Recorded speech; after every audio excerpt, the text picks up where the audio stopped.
Hey guys, wanna know how to add the glow effect in your images by using BeFunky? Well, in this video, I'm going to show you an easy step-by-step guide on how to do it. It's super simple, so let's get right into it. Now first off, open up your favorite browser, type in befunky.com. This will direct you to its official website that is right here. Now, right on the dashboard, there should be something known as photo editor. So simply click on it. Now, once you are provided with this window, in order to import files, you simply click on open and then choose any from these. Now, once you have imported your file, make sure you are on edit. Now right here, scroll down until you see brightness. Now, under brightness, you can see the glow option right here. Click on it and your image will see instant changes.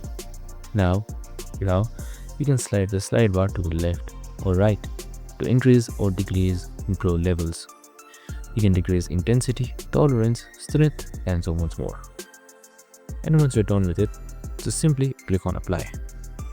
Since this has a paywall, you need to upgrade to the premium version. And that's it.